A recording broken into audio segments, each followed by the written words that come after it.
Welcome to the Industry Angel Podcast. We hear from the best business minds across the globe. Entrepreneurs, social influencers, marketing mavens, and sales rock stars. We've got them all. Here comes your weekly dose of inspiration with your host, Ian Farah. Welcome to episode 107 of the Industry Angel. I hope you are all well. Thanks for coming back and joining us again. So let's have some shout outs this week first. We have the super talented artist Sarah Hardy. Thanks for listening, Sarah. I love seeing your work on Twitter. Keep it going. Mark Friday enjoyed my International Podcast Day talk. Cheers, Mark. Kieran Burrell is excited to get through some of the back catalogue to help his new business in areas such as SEO. Check episode 34, Kieran. That should be good for you. So I'm recording this from a hotel, so apologies if it sounds a bit unusual. It shouldn't, though. It shouldn't. We've got good gear, haven't we? It's super windy, though, here in the UK. So I'm on the road quite a bit this week, and I've met some amazing people. It's always good to meet new people. I love it. You get exposed to new businesses, ways of thinking, and opinions. And we've got to keep an open mind, don't we? You know, not everything is binary. Not everything is black and white what we think. Let's respect each other's opinions and listen and learn. Because, I don't know, you just learn. So you can never learn too much, can you? Even in my 40s now, you're still learning every single day. And I guess that takes me nicely on to a new project that I've launched.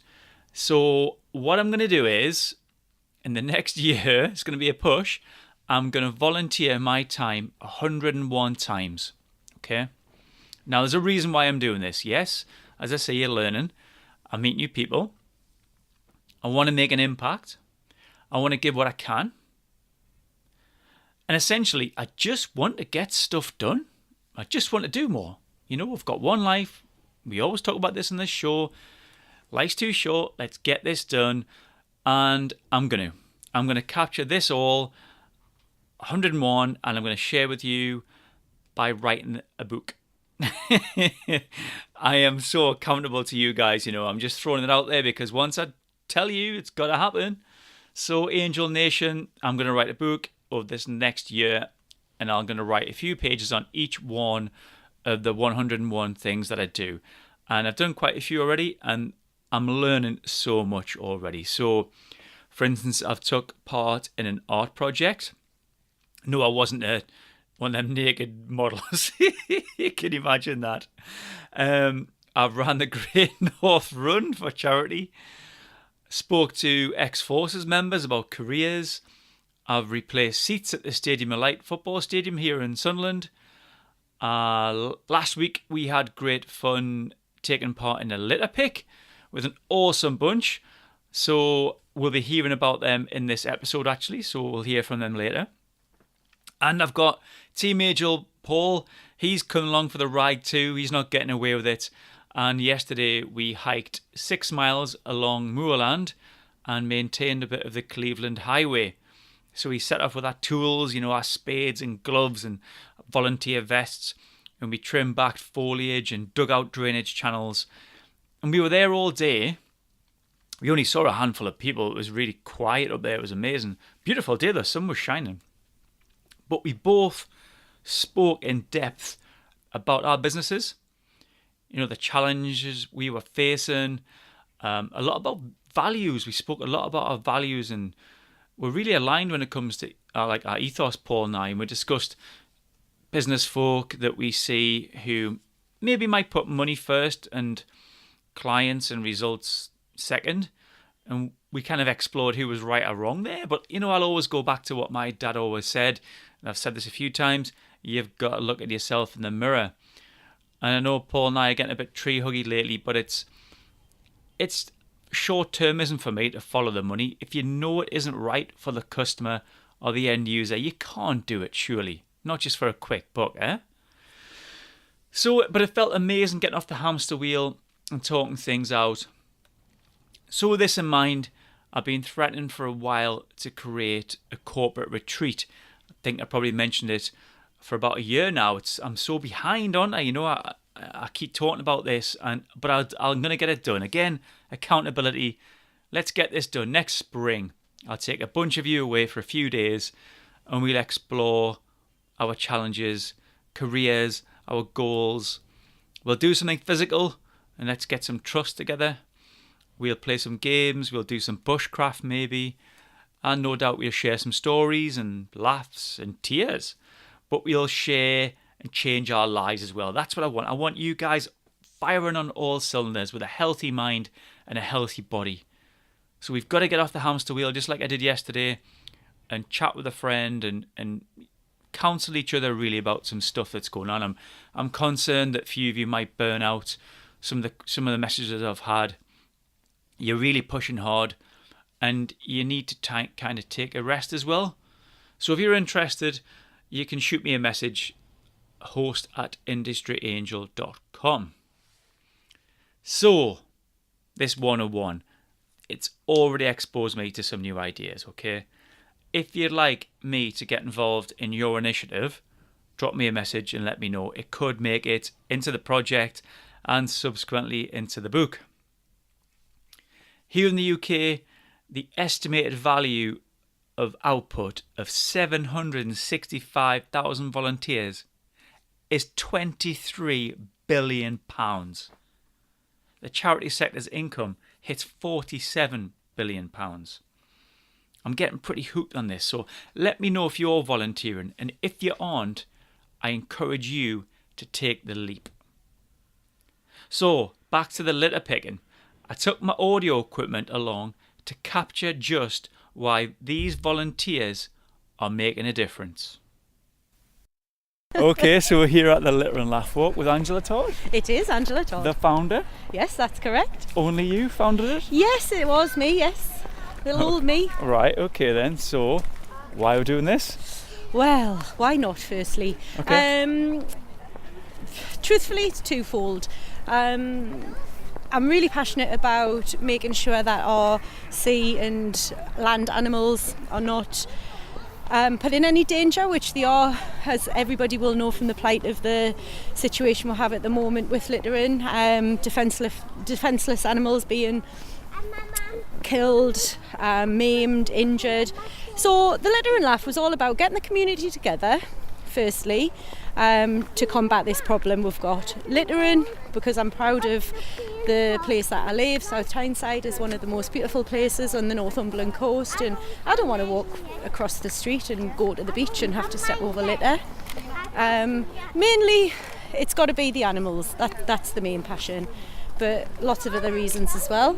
So we've walked from the town centre, we're walking through the park now. It's nice and quiet, apart from the children that we've got with us as well, who are enjoying themselves. So we've got about 15 people. So it's one of the quieter nights tonight. Okay. There is normally a lot of us. I appreciate it's getting darker, it's getting a bit colder. People are more inclined to just get in from work and wrap up. But, you know, the litter's here every single day of the week, of the year. So it's as important in the winter and the colder nights as it is in the summer to get out. So how many of these have you done? Oh, this will be, I think, the 8th one now. Excellent stuff. Yeah. So what, once a month or? We do them every 4 weeks. Right. So we started off with the first one, didn't really know how it was going to go, and we got a massive response. So as people came, all different walks of life, and I think one of the things that I wanted to home in on as well was getting the community spirit back to, in place, and getting people fit and healthy. As I talk, as I'm out of breath here. So let's look at that. And so how many miles will we do tonight? Oh, approximately 2.5 to 3. Excellent stuff. Yep. I calculate the steps, the approximate calories people burn off. And we always finish the walk at the Westow Crown Hub where complimentary drinks are given, and we just end up having a bit of a chat afterwards, and it's just nice. We've made friends throughout the 8 walks that we've done, and I've had people come out essentially who would otherwise be stuck at home. And we've all got little litter picking devices. Where we're getting these from? Because you must. Council. I've got a good contact at the council called Thomas, and they deliver the litter pickers to us every month, every time we need them. And then I normally, if I have them at home, and wash them down, and then they come. There's lots of picks being done at the moment as well, so they're not just exclusive to us. So if anybody did want to do one of these walks, if they can't make ours, which are generally on a Monday night in South Shields, I can hand anybody the details or their details to Thomas, and I'm sure he would loan them out as well. So remember, we're going global with this, so there's many countries who listen to this podcast. So what we want to do is inspire other people to do this in their region and their country. So what could they do? How would they start? Well, fortunately last year I had 4-month travelling the world myself, and massively inspired by different policies that are in place around the world. Singapore, one of the cleanest countries. Oh my goodness, you could eat your dinner off the floors. They have a no smoking policy. They're not allowed chewing gum in the country. And places like Hong Kong, it's one of the most overpopulated countries in the world, and yet they adhere to policy, and it's down to respect and pride, I feel. But what could other countries do? Adopt My Street. We have a campaign at the moment which we're hoping to take, just not in the UK but further afield, where they can take responsibility for their own streets, their own patch. If they live, I want to take this to businesses. There's so much that people can do, but we need to educate and motivate people essentially to look after our future generations and our environment for the future as well. Things like just being aware of what they are purchasing, can it be recycled? Because essentially a lot of the things get littered, plastic bottles, they last around 500 years. So if somebody switched that and bought a can, which is so much more easier to recycle and reuse, so changing ways as well. So a bit like when you go to Starbucks, you can fill up a container, you can take your own container and stuff? Yeah, I actually bought one of my team members a refillable cup. He loves going through McDonald's. I don't want to sort of give any marketing away, but they're one of the biggest offenders. Right, okay. I bought him a recyclable cup so he could take round. And I'm waiting to have an actual meeting with McDonald's at the moment, because they basically refused to refill his cup. Right. And laughed at him when he asked. Oh, no way. But we did that so he could. Cut down on what he was actually purchasing and throwing away. Yeah, so there's an education piece there then with those. Yeah. Because they're all franchises, aren't they? I wonder whether they should have from the top be told about other initiatives like a Starbucks. Yeah, and I mean, worldwide, we've seen what the plight in the Philippines, we've seen what's happening in Indonesia. I mean, I walked into the sea last year in Bali and walked swiftly straight back out, really? Covered in plastic. It certainly wasn't the marketing dream I'd been sold when we got there. So it is all about motivating and educating people to reuse, recycle, but also reduce. We've become a population that just generally buy and throw away. Yeah. But what can we do ourselves? Even if you don't want to come out and pick litter up, how can you change yourself as a consumer? And that's really easy. Switch from purchasing plastic bottles of milk to cartons. There's so many different things. Instead of shampoos, go back to switching to soap. We didn't have all the fancy bottles of, shower gels that we had when I was a child. I use soap, so I've gone back to that as well. Why not? Lots of things we can all do. So what about there? You put it on Facebook, don't you, as like an event? Yes. So what do people do? Like your page and then? Yeah, we have a social media platform, the Litter and Laugh Walk. So essentially it's just been developed, but it's there to hopefully educate and motivate people to make these small changes that we need for our environment.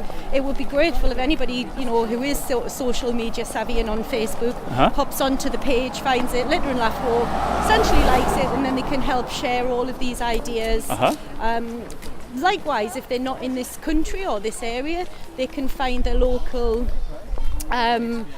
if they go on to lots of different websites where they can literally find out who in their area is doing such things as the Litter and Laugh Walk. So we've got all this rubbish in our bags. Yep. What are we going to do with it? Well, I could get the council to come and pick it up from me tomorrow. Okay. But they have advised that they're limited in resources, so essentially it would all just be thrown out into normal rubbish. Right. But obviously I don't want to end up with plastics in our landfills. Okay. So I'll sort it out tomorrow and we go and get it recycled in the correct way. Ah, right, okay, so we're all putting things in different bags here. General rubbish and then recyclables in another bag. Yep. And then you're going to go and take it to the I centre? take it to Middlefields Recycle Village tomorrow. Well done. And then anything that is able to be recycled goes in the recycle section, and then the general rubbish and waste goes into the normal. So it's just, again, one small step to make sure that all the plastic bottles, all the cans, the bottles, everything that we've collected, straws, there's millions of straws that we always collect. Right. And again, one of the things that local businesses can do is look at how they can invest in using, products, especially the takeaway market, products that can dissolve, decompose, rather than using the plastic stereotypes that they do at the moment. So what's next then for this Litter and Laugh Walk then? What is the goal? Well, education. Okay. I spent last month an evening with the Cubs, so educating 29 young 8-year-olds on why they shouldn't litter. And did they go out and pick? Oh, we did. We went out and did a walk with them. We had split them up into groups and had a competition. It got very competitive. Excellent. So getting into the schools, doing some educational chats with the children, and really in turn encouraging them to, it's not children that litter, it's the oldest generation that have grown up without any media coverage on how bad what the littering does. So getting them to go out and encourage their grandparents and family members and mums and dads and aunts and uncles to not litter as well, and be more aware of recycling. What about going to schools? Yeah, got a couple of contacts at the moment, so I'm in the middle of talking to them. So that's what I'm hoping to do over the winter, because I am appreciative that not everybody wants to get up through, when they finish work and come out in the cold, although you're here tonight, we've got hats on, gloves on, but it's, the walking keeps you generating heat, and it's nice. If you say so. Are you cold? My hands are a little bit cold. Are they? There's no such thing as bad weather, it's just bad clothing. So I'll get you some decent gloves. But, that's been amazing. I mean, hopefully now we can maybe inspire some listeners to maybe do their own walks or take part in some walks. But I think we need some advice from some of our younger members. Yeah, I think that would be fantastic. I mean, we've had quite a few children. We've had people coming along with kids in push chairs. It's the education of the youth that lies with the future generation of our world and our environment, and this is where we need them inspired, making it fun for them. There's lots of things we can do as leaders in this way. So who have you got with us today then? I've got Mama, Auntie, my Granda, and Tonya. Oh, well, what's your name then? Charlie. Charlie, how old are you? 8. Wowzers. 9 next year. You're 9 next year. Okay, so Charlie, how many of these walks have you done? That many that I don't remember. You don't remember? Okay, well we're on. I think about 8. We're on about 8. Okay, so do you like doing it? Yeah. Why do you like it? Because then it stops all the animals and all the other sea life around where it stop them from dying. Oh, right, okay then. What about, do you enjoy the night though? Yeah? What do you like about the night? That I get to do loads of fun things. You get to do loads of fun things, and at the end of the night what we're going to do? We're going to go to the community hall. I'm going to have a cup of tea. Might you get a biscuit? That's if there is anything. Well, I know you raised a really good point about the animals, so are you really passionate about making sure that they're safe? Mm-hmm. Yeah? Because I don't want any of them to die, because they're really cute. Yeah, so when you go back to school, do you tell the teachers and things what you do? And your friends? Yeah? Oh, good stuff. Have you got anything else to say to our listeners? No. No? Okay. Thanks, Charlie. Okay. Well done. Okay, I've got a so little puffer. who have we got today? We've got Tracy, Right, Tracy, and why are you here tonight? because I'm very good friends of Anne's, so I'm supporting her cause. She came back off a worldwide cruise, lucky so-and-so, and saw the direct results of the plastics getting into the oceans. Yeah. And she already was passionate about this anyway, but that really spurred her on to introduce, to start this thing up. And so I've come as a supporting friend mainly, but Okay. obviously I do believe in the cause as well. I live on a main road, so I see the effects of the rubbish. I've Right. had rubbish thrown at me on occasion out of the car. So Oh, really? yeah, Nice. I'm all for people putting things in the bin rather than throwing them At around you? or in my garden. yeah, and as Ange just mentioned there, I am packing in smoking now. It's been 2 weeks nearly. Right, but well prior done. to that, I would be careful. I wouldn't just throw them on the ground. I would look for a bin, but that wasn't often available, or if it was, it had rubbish in it. Okay. And therefore you risked setting alight. All right. Or it had a plastic bag in it. Okay. And so you couldn't really put it in there either. And so I would put it down the drain quite a lot. And Ange pointed out to me, well, that's not really a solution because it goes into the sea. So I thought I was doing something, being fairly responsible, keeping it off the streets, but that wasn't good enough for Angela. So I went out and I thought I had a really good idea. I thought it didn't exist to have a mobile little ashtray, but of course it exists. You can buy them for about £1 on the internet. Right. So that is what I did. So a little key ring, a little device that flipped up, metal thing, put it out, put your That's a good idea. I've never seen those. And there you go. And But now then you put it in the bin. You don't need it. Done. Now I don't need it. Now you don't need it. So well done. But that 2 inspired weeks. me to do that, and I wouldn't even if I was with other smokers, I made them put theirs out in my little ashtray. Good stuff. So she's made some difference. So thinking about Definitely. tonight then, what is it the community bit that you like as well? Is it getting out with friends? Or? Yeah, I mean, I don't like it when the weather's bad, I've got to admit. Okay. That is a bit of a struggle. But yeah, going out, having a walk, feeling like you're doing something positive as well, and hopefully the people will see you and kind of take note. Look at them picking up my rubbish sort of thing. Just bullying them. Right, excellent. Well, thank you very much. No bother. The bigger picture is why we do it. It's protection to our wildlife, it's soul destroying. When we were on the cruise last year, seriously, we had a day where we sailed up to Acapulco. So picture a sea like you've never seen it before. The colour was petrol blue, it was stunning. And literally just loads and loads of turtles, just chilling, sailing past, and then you see one that's literally just covered in plastic. No way. You can't do anything. Yeah. It's down in the sea. We scuba dive. We're certified divers, so the turtles are like my favouriteest marine animal. Yeah. I'm really passionate about it, and that was kind of So I got the gumption really when I come back off the world cruise to just go, you know what, instead of just thinking about it, just go for it, just do it. Yeah. So the Litter and Laugh was born, and people they never seen pictures of the turtle with the straw up its nose, or